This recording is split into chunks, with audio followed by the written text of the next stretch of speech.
الحمد لله رب العالمين۔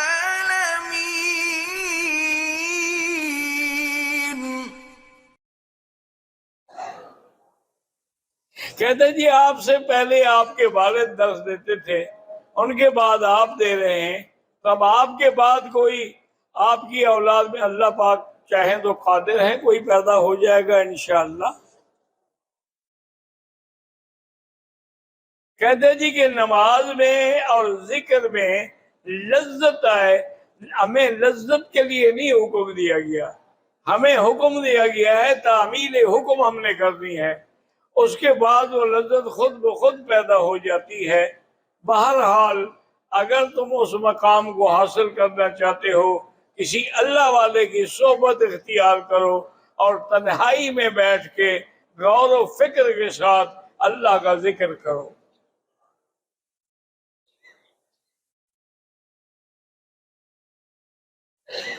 کہتے جی کہ عرفات والے دن غلطی سے بازو کے پنجے سے 3-4 بال اکھڑ گئے، کوئی دم شم نہیں۔ عمرہ کرنے کے بعد اپنے سر پہ خود بلیڈ مار سکتے، ہاں مار سکتے۔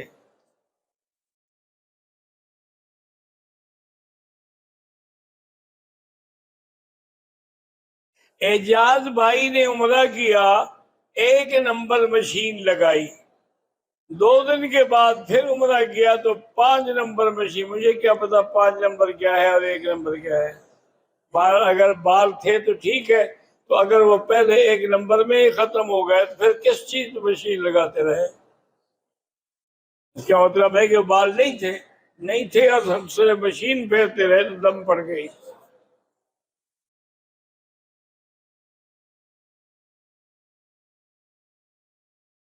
کہتے جی سلمان میرا نام ہے، میں دعا کرتا ہوں کہ اللہ آپ کے سینے میں جیل میں ہمیں بھی دے، اللہ سب کو عطا فرمائے۔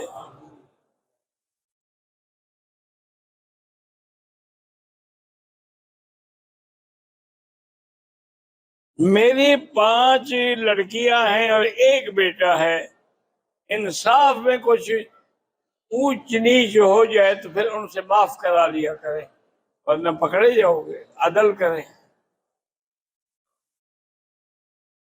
میرا بھانجا ابو بکر 5 سال کا ہے، بولتا نہیں ہے، اللہ اس کو شفا عطا فرمائے۔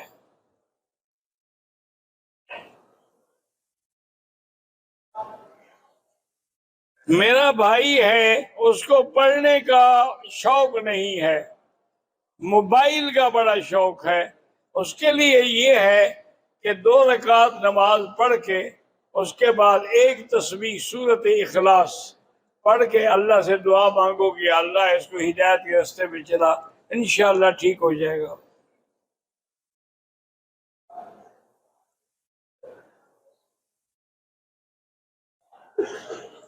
میں نے 3 طواف کیے، مجھے چونکہ 2 رکعت کر کے 6 رکعت پڑھنی تھی، میری طبیعت خراب ہو گئی، میں ہوٹل آ گیا، 2 دن کے بعد پھر آیا تو میں نے 2 رکعت سب کی پڑھی، ٹھیک ہے کوئی بات نہیں۔